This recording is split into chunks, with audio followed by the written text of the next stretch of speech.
As we prepare to further train and develop our game in the build-up phase, I wanted to present some ideas on the role of positioning to find and advance the free player or our extra player. Let's first look at an image from a 2019 NPSL game versus Med City. As we look to connect the prior training sessions to the upcoming session, this image is telling. Where can we improve our structure during the build-up phase? Staying focused on the build-up phase, I wanted to highlight the 6v1 or 7v1 if we include the goalkeeper structure that we're using to advance the game. The question is, do we need 5 or 6 extra players to eliminate one striker?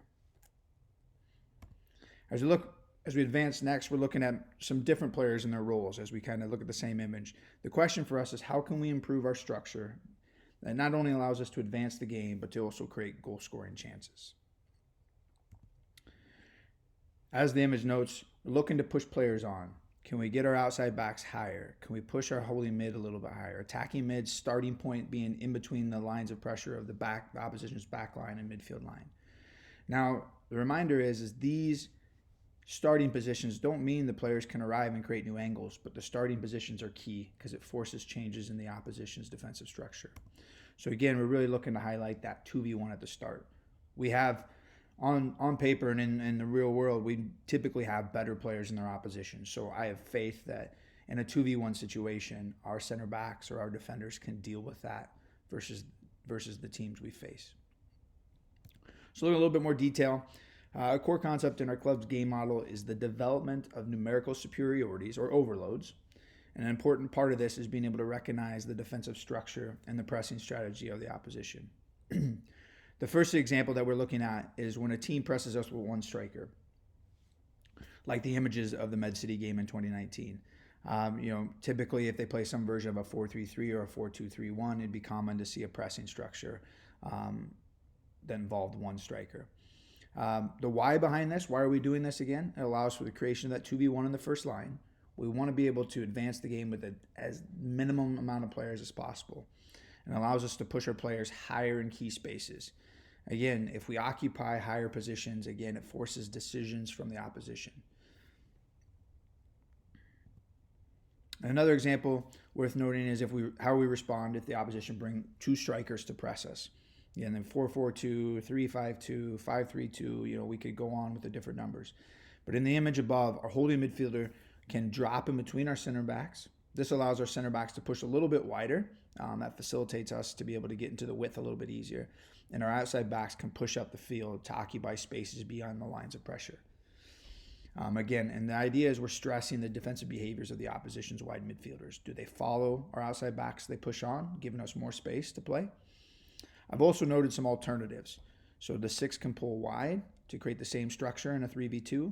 The 2 or 3, so our outside backs one could stay deeper. We can push the other one on to create the same idea. There's many ways to create this +1 against a 2-front system. The next image I wanted to share with you is just from Ajax. I would say this is almost an extreme image, but it paints a very clear example of ideal positioning that's going to allow us to advance the game.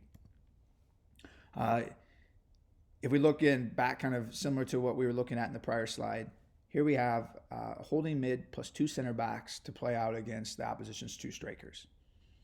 And that leaves 6 players pushed on, occupying the space between the opposition's midfield line and back line. I think it's important to note that Ajax pretty much has 4-on-4 with the opposition's back line. And what that does, and you can tell in the structure, it really squeezes the opposition to want to stay compact. And that frees up their outside backs to really get into width. And Ajax does a really good job of spreading the ball from width to width to get around the defensive block. In the Dutch league, they face a lot of structures like this, so they have to be able to move the ball quickly, but also really stress the opposition's compact low block. Another example that's really good is coming from Real Betis here. It's another example of how they've created that +1 in the first line. Real Betis in this season actually played with 3 in the back, but really the structure that's presented here is really no different than the 4-2-3 that we've been using. But again, as you look at that, you can see how the holding mid is able to occupy the space in between and behind the two pressing forwards. The attacking mid's starting positions are behind on the blind side of the opposition's midfield line. And again, they can receive in those pockets or they can come on the blind side to pick up the ball. But, the starting point is always away from the ball. Not everyone is coming close to the ball. The starting points are away. And we'll wrap this up with a goal from Batiste. I think this is one of the best team goals that I've seen. I think as you look at this, the important things to look for: the position of the center midfielders, how they occupy the space between the lines, and then finally the finish itself is just quality.